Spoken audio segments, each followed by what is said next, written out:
There was always a missing piece that I couldn't quite put my finger on, and I had spent years looking for love. And it was actually starting to look like I was the problem. But if I was the problem, that also meant I was the missing piece. And it wasn't until life forced me to shift my focus that that shift actually became the very thing that freed me and led me to falling in love with the very last person I ever expected, me. So, friend, pull up a seat and let me fill you in on what happened when I actually stopped looking for love, okay? Let's get into it. Friend, you know, life has a way of doing its thing. And I had spent years, I'm talking a decade, on the search for love. And friend, I did all of the terrible dating apps. I went on all of the catfish dates. I mean, I did all the things. I was dedicated to putting myself out there and I wasn't really getting anywhere, to be honest with you. And then tragedy hit, and my mom suddenly made her transition to heaven. And instantly, I no longer cared about searching for love because I felt so lost without my mom here. Like, I felt like I didn't even know who I was anymore without her physically here. So I stopped searching for love and I went on this search for me. And when you are trying to establish a new normal, it is so hard to figure out what normal even looks like. And let me be honest with you. There was a time when I hated that term new normal. Like, what is normal? What is a new normal? What is any of this? And it was really during that time that I was just trying to figure out who was I without my mom because for so long she had been my person. We shared the exact same birthday. We did everything together. She was always my plus one. She was always the person when I needed somebody to talk to that I called. I called her for the littlest things from should I make this purchase to what are we doing for dinner? She was just my everything. And I felt so lost without her. And what I did not realize then was I wasn't actually lost. I was just answering an invitation to get to know me at this season of my life. Because for the first time in all of my life, I had been cracked wide open. And I couldn't hide behind being a single mom anymore. I couldn't hide behind being divorced anymore.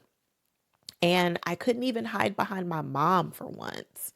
And so I had to really spend time getting to know me.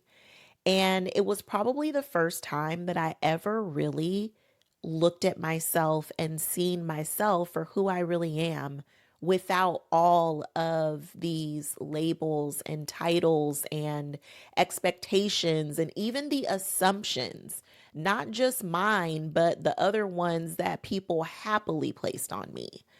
And while I was getting to know myself, I was looking back at just the things that I had been through in my life.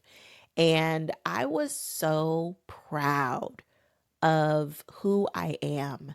The things that I have been through, the things that were supposed to take me down that didn't even stand a chance, the things that I had been through that I didn't look nothing like what I had been through.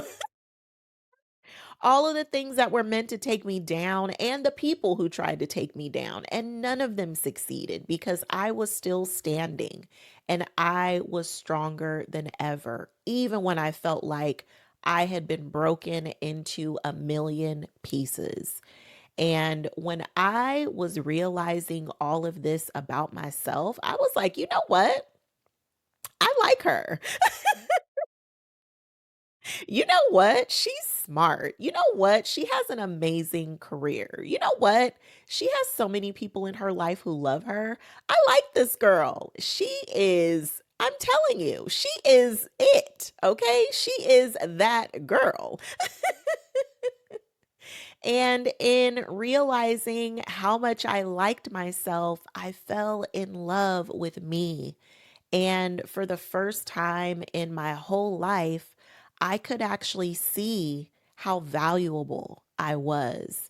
And that really increased the way that I seen myself, my own self esteem, when I realized just how worthy I am of every single dream and desire that has been placed in my heart. I really fell in love with myself, my humor, my smile, my laugh that sounds so much like my mom's. And I realized that a part of her still lives in me.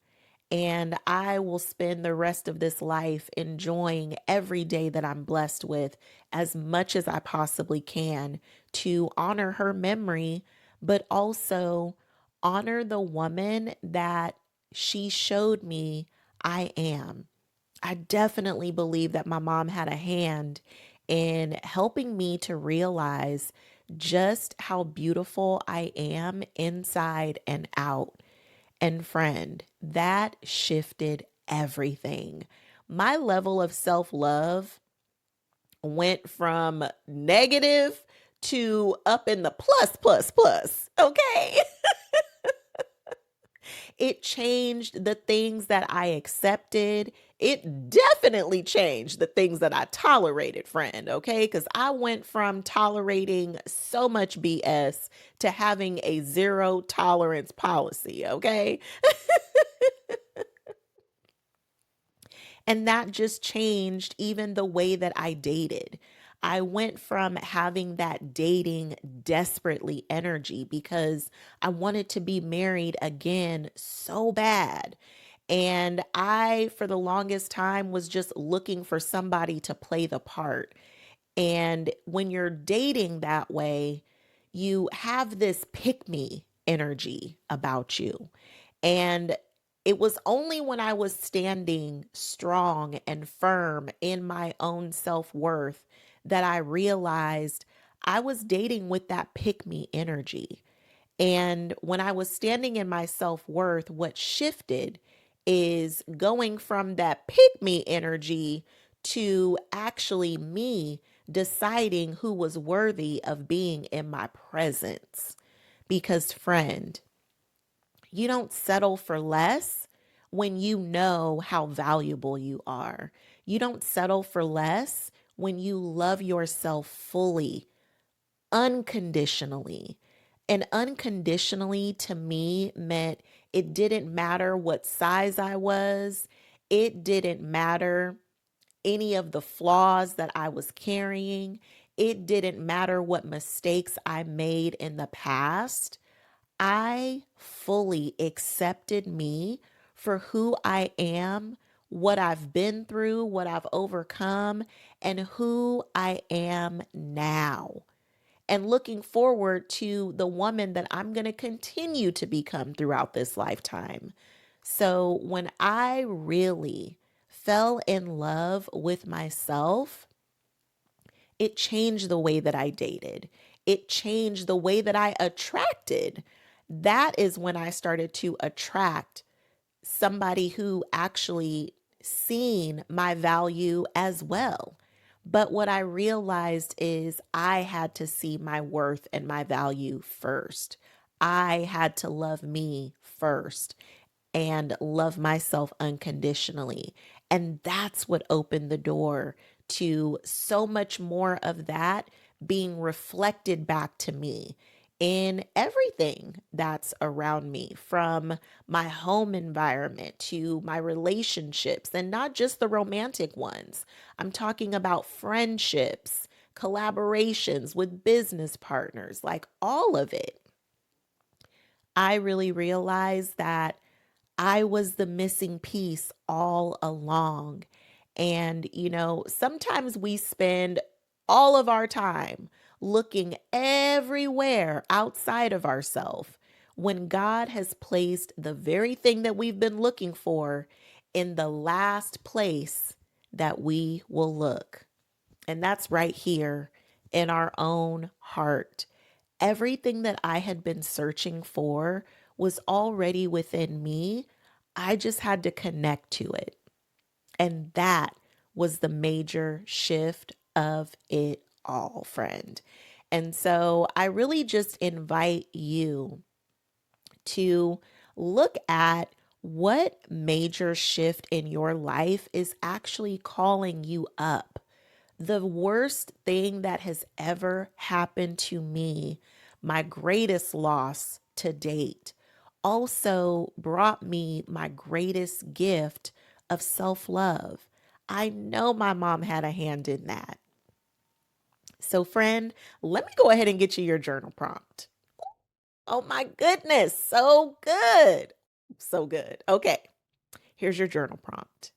When did you last stop looking for love from someone else long enough to give it to yourself first? Ooh, friend. Yes. Ooh, yes, friend. I'm going there. I'm taking you there. And as you journal on this, do yourself a favor. And if you can't do it for you, do it for me. No shade, no shame, and no judgment, friend. We have all made mistakes. They were meant to be your greatest lessons. We have all made some missteps along the way, and we were meant to gain something from those experiences. Friend, it took me a long time to get to this place where I could find any type of good to come from the greatest loss of my life. You can't change your past, but over time, you may change your perspective of it. And sometimes we need that time and space in order for us to live some more life, to gain some new understanding, to be able to look at something and have a new perspective of it. So if it's hard for you to see right now, friend, even when you squint, give it some time. It is possible to change your perspective over time. So I hope that that encourages you, friend.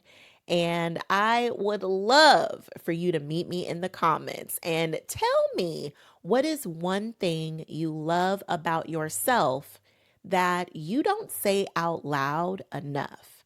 Because, friend, one thing I know for sure is we give ourselves a hard time. We can be our very own worst critic, and we can actually shift that and grant ourselves some grace. And in time, we can become our very own cheerleader. So, friend, meet me in the comments, fill me in because I want to celebrate you. I want to help support you in the comments, so I cannot wait to meet you there. I hope that you love this video just as much as I loved making it for you. And as I like to remind you at the end of these videos, I love myself so much. I don't play about me. And if you hang out with me long enough, you will love yourself so much that you won't play about you either. Okay, friend? I can't wait to connect with you in the comments, and I will see you in the next video tomorrow.